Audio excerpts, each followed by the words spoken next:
Good afternoon, class 11 students. Yengo, noi class he dumaina longna daba kuire ko haidi noi exam amuk tauruba mayam leire ko.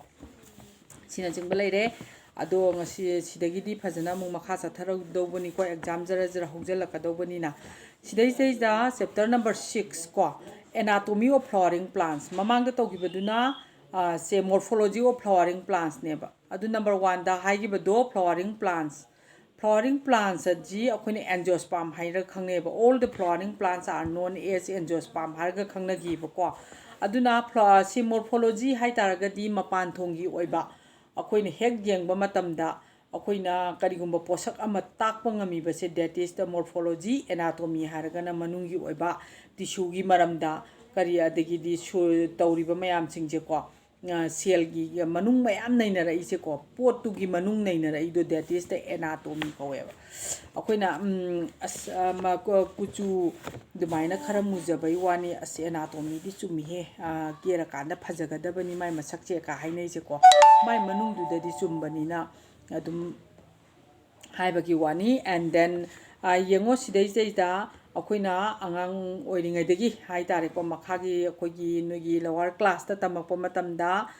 cell karino tissue karino ka haibana chingbache adugi sequence tu manoi khangaga laamgani haina khale auna akoina cell hai taragadi kari functional and the structural unit of life have all the living things kaise kaduba made up of by the cells na sai two types of organism like kari no unicellular and multicellular organisms. Unicellular, that means that organism made up of only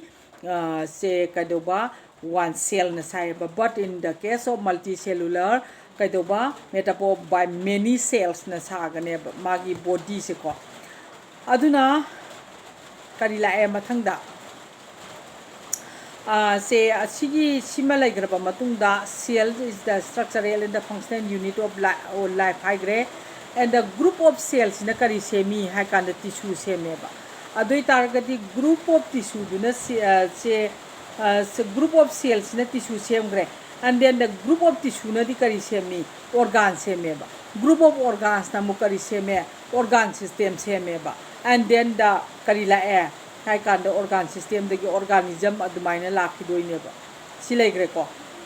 aduga akoina sidai sei sta tissue gi matang sidai sei sta ani thokna chau chau na khaido ga laigani kaidoba permanent tissue and the meristematic tissue wadana ani laigani ba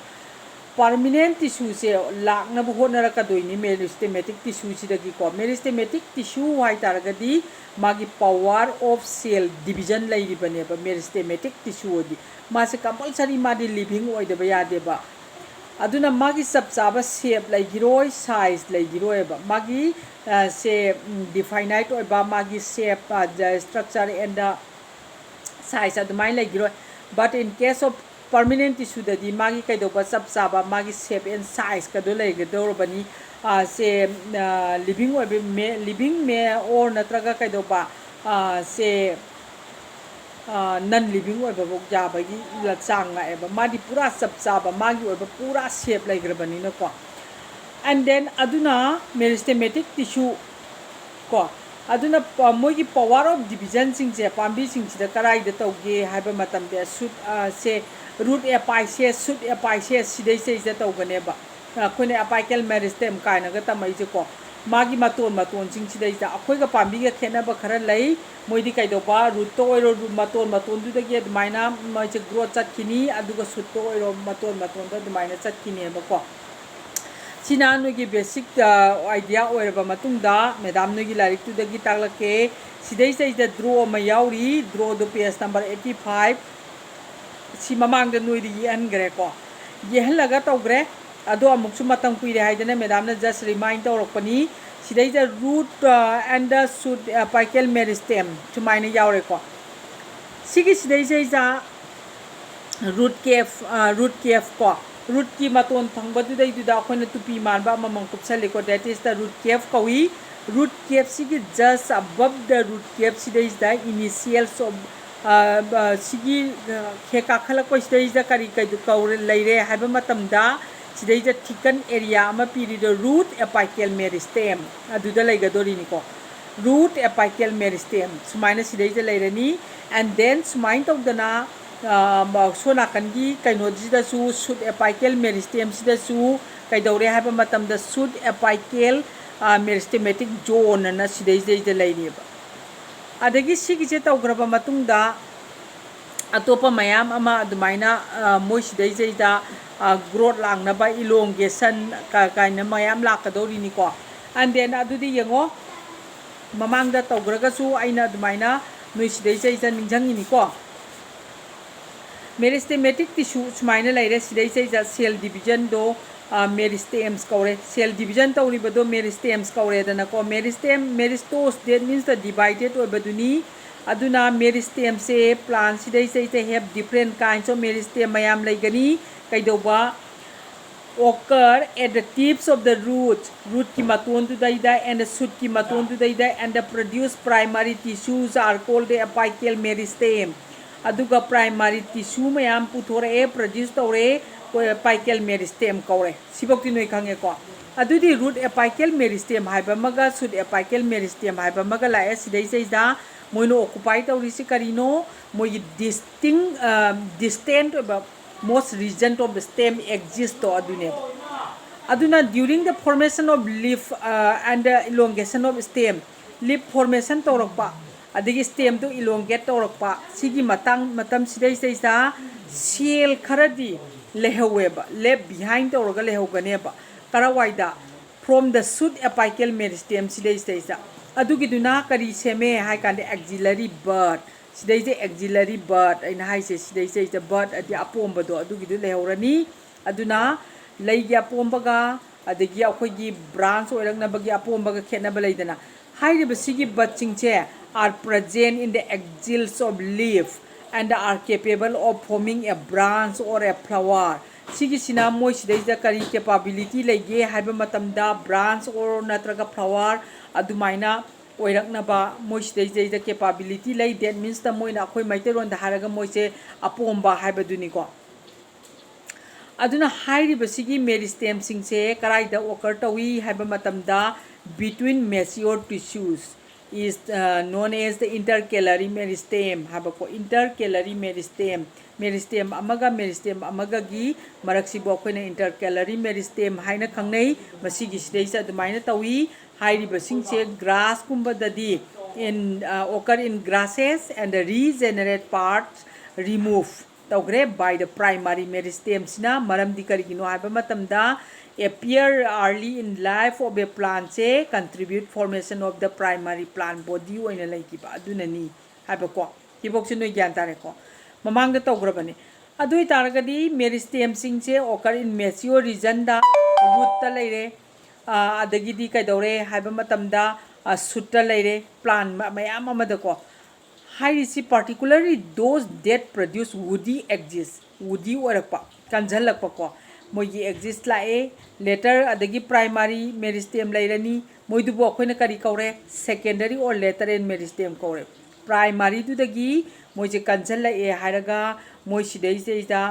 akoigi woody oiba mawong ka singche mayam la aba matamda kari la ani primary meristem dagi secondary meristem or later in meristem la ani ba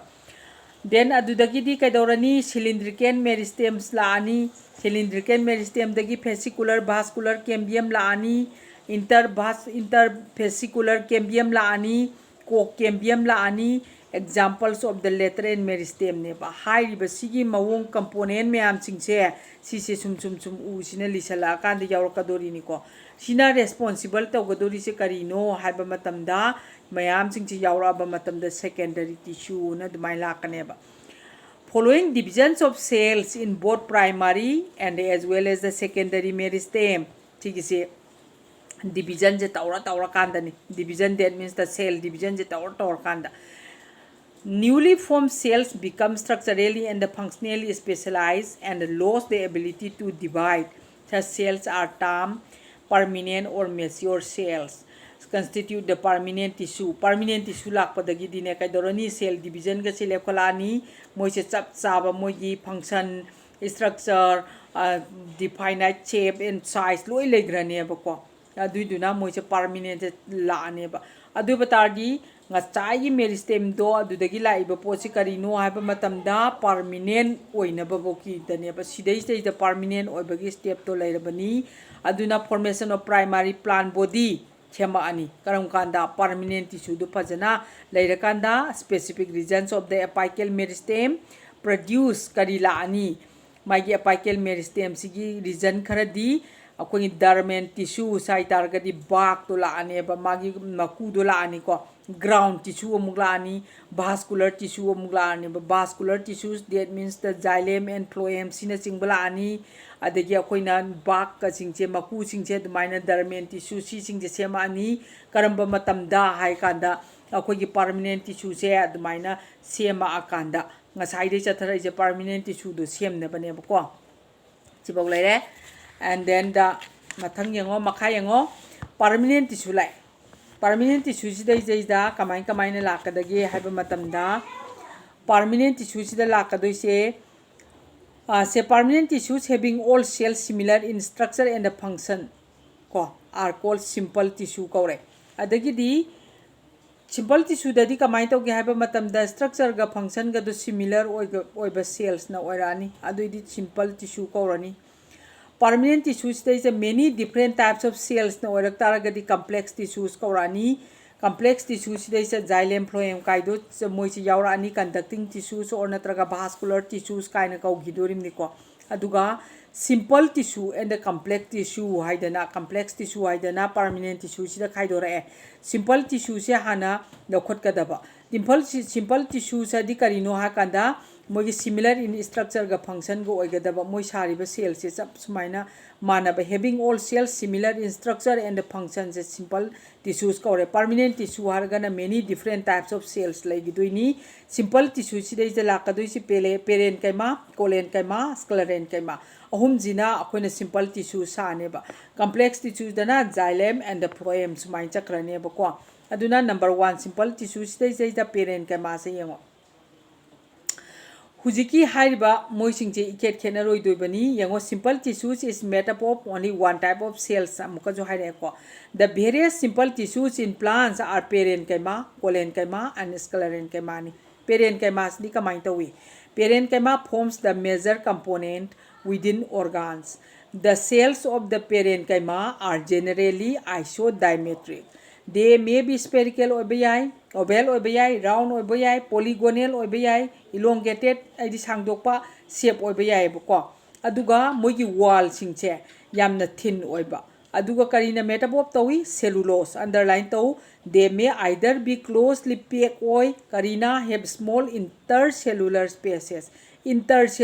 spaces id cell amaga gi karakto adubu intercellular space kaweba adugi cell amaga karakse yam chauna hangba sulai dagi pikna hangba sulai suang hangde bi am tight up tawrga leiba sulaiba sigi je hangdringai adu akanba pot oidori ni ko ti makhot patare the parent kaima sigi magi function di karino haiba matamda photosynthesis storage and secretion secrete torpa thadorpa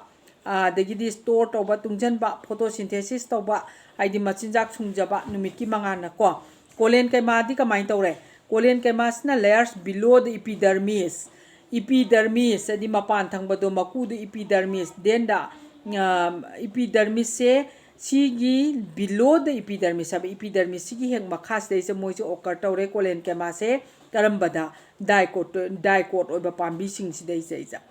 homogeneous layer or in phases homogeneous layer hai targadi moi se ko chang sa manaba layer hai tare moi si dei se it consists of cells which are much thickened at the corners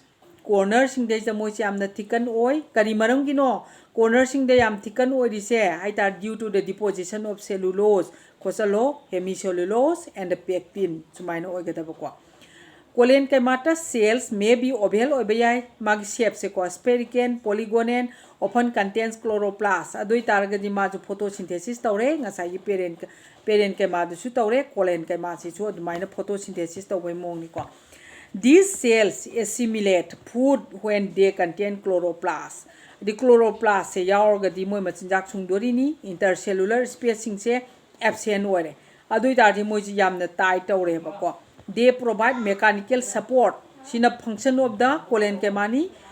to the growing parts of the plant ni, such as the young stem and the petiole of the leaf. Petiole of the leaf haidi leaf ki makhok to mapalido masai do petiole kawi. Petiole of the leaf kumba adagidi young stem kumba sigi sidai support to the growing parts of the plant, such as young stem and the petiole of the leaf. Sidai is the mechanical support piba.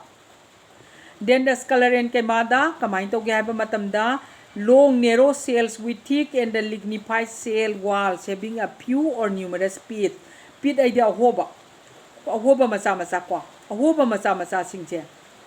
ma kitang or natraga yam lay bayay ba. Aduga moje lignified or but that means the lignin yaw presence of lignin yaw ba. Adu idu lignified or ba kawi cell wall lay re. Moje say usually dead or bayay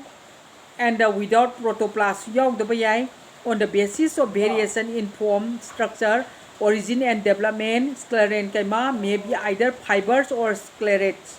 Fibers or sclerates adumaina moisidai laiba yai laigani. Fibers sina kaidawi thick wall oheli, elongated oheli, pointed cell oi, generally group ta thoi various part of the plant lay. Sclerates sina spherical oi, oval cylindrical, highly thickened dead cells obayai with very narrow cavities the lumen cavities narrow lumen haibaga cavities ka chamane ko moise commonly found karai da phangge haiba matam the walls of the fruit nut kumba ji kalli dana ko adagi plum of the fruit like guava gumba gi